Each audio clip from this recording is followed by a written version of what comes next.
Dans la famille Tansley, je demande Caroline, Léa, William, Philippe. Cette famille des environs de Strasbourg a complètement bouleversé ses habitudes il y a quelques années. le bocal de sucre, le bocal de farine. Alors que les enfants s'apprêtent à cuisiner le fameux fondant aux pommes de Mamité, la mère de famille n'a qu'un seul mot d'ordre, le vrac. Ce nouveau mode de consommation sans emballage a transformé la cuisine du foyer. Il y a beaucoup de choses qui ont changé, mais on va dire que c'est essentiellement maintenant des bocaux qui sont là dans la cuisine. Donc pour toutes sortes de choses, on achète en vrac les petits apéritifs, aussi tout ce qui est de la cuisine, du riz à paella, on achète en vrac de la semoule. Fini les traditionnels emballages en carton et plastique bardés de marques colorées. Quant à se passer des quelques informations figurant dessus, il en faut plus pour effrayer Caroline. Souvent, on me fait la remarque en me disant oui, comment tu fais pour tes dates limites de consommation, les consignes aussi de cuisson, tout ça. Après, on le réintègre complètement. On sait combien de temps il faut pour cuire un riz, cuire une pâte, on goûte. Et puis, pareil pour la conservation. De toute façon, comme on a une démarche anti-gaspillage, moi, je laisse pas dépérir dans un placard des pâtes ou des lentilles. Et c'est d'ailleurs des choses qui se périment quasiment pas. Et c'est parti pour 35 minutes. Oh, mais c'est méga chaud. Oui. Avec l'arrivée de ses enfants, consommer autrement, faire attention à sa santé et à l'environnement est devenu une évidence pour cette mère de famille. Une méthode efficace puisque la poubelle a perdu des kilos. En 4 ans, ses déchets se sont réduits de 70%. Au niveau de la poubelle, oui, acheter en vrac, forcément, ça a des impacts parce qu'on n'a quasiment plus d'emballage d'aliments. On est à 5 et ça, c'est une poubelle qui a plus d'une semaine. Et après 8 semaines sans faire de courses, les placards aussi sont pratiquement vides. Et pour les remplir, c'est une véritable expédition qui se prépare.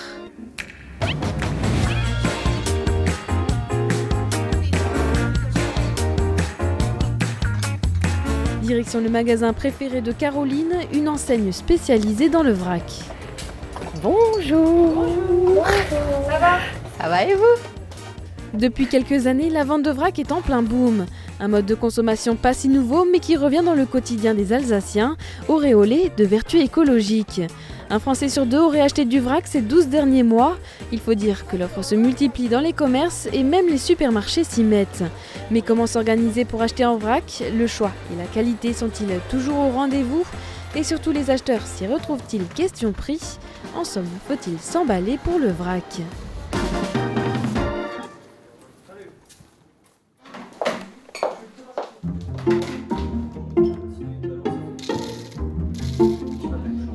Dans cette boutique du quartier strasbourgeois du Neudorf, le concept est simple. Chacun se sert au poids avec ses propres contenants, bocaux, sachets, bouteilles. Je fais le blanc, toi tu fais le roux.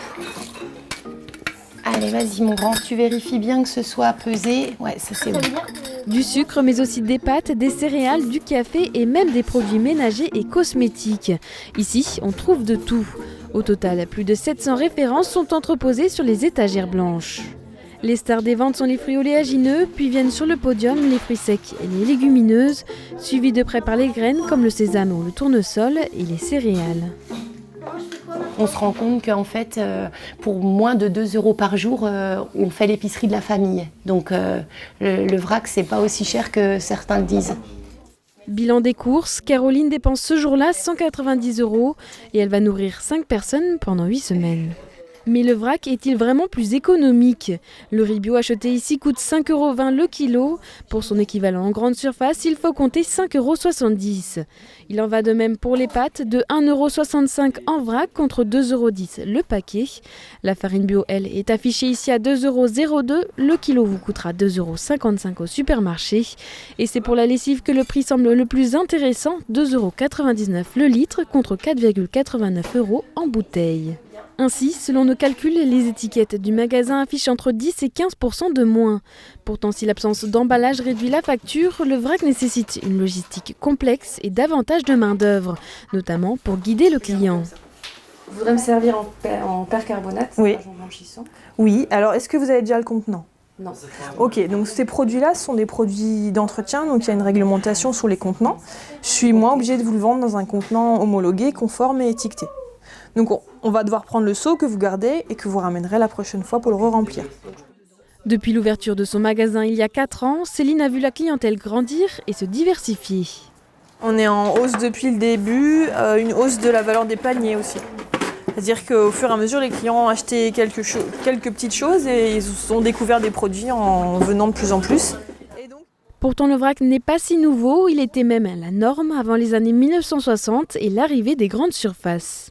Ma grand-mère m'a dit, quand j'ai décidé d'ouvrir, elle m'a dit « Ah mais nous avant on faisait ça, on allait chez l'épicier, on commandait une livre de farine, une livre de sucre. » On n'a pas inventé la poudre finalement, mais tant mieux. On n'a jamais dit que ce qui était vieux n'était pas bien. Le vrac séduit aujourd'hui les consommateurs en quête d'un quotidien plus responsable. Alors certaines associations locales comme Zéro Déchet Strasbourg militent pour développer cette pratique. Et cela commence chez les commerçants. J'ai vu que vous avez le stickers pour dire qu'on peut venir avec nos contenants. Oui. Ça marche bien, est-ce qu'il y a beaucoup de personnes qui viennent avec? Maintenant, oui. Moi je vais prendre 2 Manala. Depuis 2016, plus de 150 commerçants sur l'Eurométropole de Strasbourg arborent cet autocollant sur leur vitrine. Pour cette militante, le commerce est une porte d'entrée idéale pour s'initier au zéro déchet. Les emballages, ça a environ un tiers de nos poubelles. Il y a plein de petits emballages comme ça qui sont vraiment faciles à éviter, notamment les papiers des boulangeries. Alors comme ça a l'air de rien, c'est juste du papier, c'est recyclable et ça pèse pas grand chose, mais on se rend pas compte en fait du nombre de personnes qui passent dans une boulangerie dans une journée et du nombre de papiers que ça représente au final. Et le constat est alarmant. En moyenne, un Strasbourgeois produit 252,9 kg d'ordures ménagères chaque année, selon un bilan dressé par l'Eurométropole en avril 2019. Et parmi les déchets d'emballage, beaucoup sont en plastique, mais seuls 26,4% sont recyclés en France. Les autres finissent incinérés ou dans la nature, polluant ainsi les milieux marins et terrestres pendant des années, voire des siècles. Un sac plastique aurait une durée de vie de 20 minutes, mais il lui faudra jusqu'à 400 ans pour se dégrader dans la nature, au moins 100 ans pour une bouteille en plastique et 50 ans pour une conserve. Mais le vrac a pour beaucoup un autre effet bénéfique pour la planète. Il permet de limiter le gaspillage alimentaire. C'est que le français n'est pas très bon élève en la matière. Dans nos poubelles, on retrouve chaque année 30 kg de déchets alimentaires, dont 7 kg encore emballés. On choisit vraiment la quantité, on n'est plus influencé par les packs familiales, avec promo, etc., qui nous incitent à prendre toujours plus de quantité. Et au final, on se retrouve avec un produit périmé où on n'aura consommé que la moitié, où on va se forcer à consommer un truc qu'on n'aura peut-être pas eu besoin. Enfin voilà. Donc le vrac, ça permet aussi d'éviter du gaspillage. Le marché du vrac s'est considérablement développé. En 5 ans, son chiffre d'affaires est passé de 100 à 850 millions d'euros en France. Et les épiceries spécialisées se multiplient. En quelques mois, 14 ont ouvert leurs portes en Alsace, comme à Haguenau, Bar, Münster ou encore Saverne. Et même sur les marchés.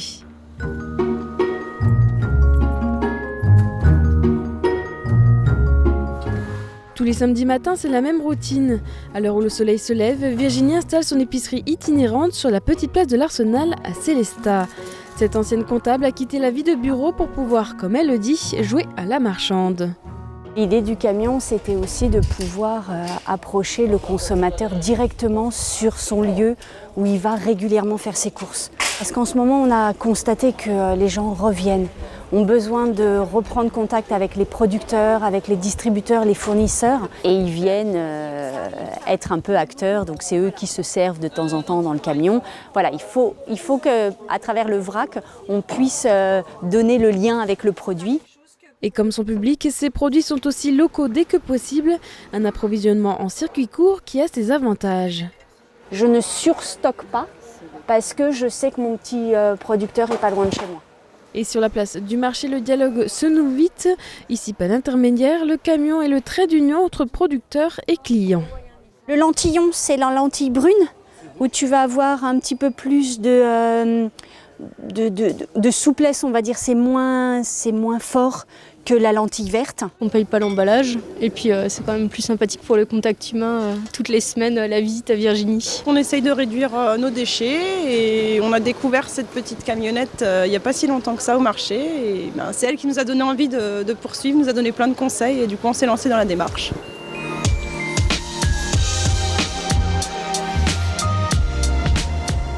Et ça tombe bien, les producteurs sont de plus en plus nombreux à jouer le jeu.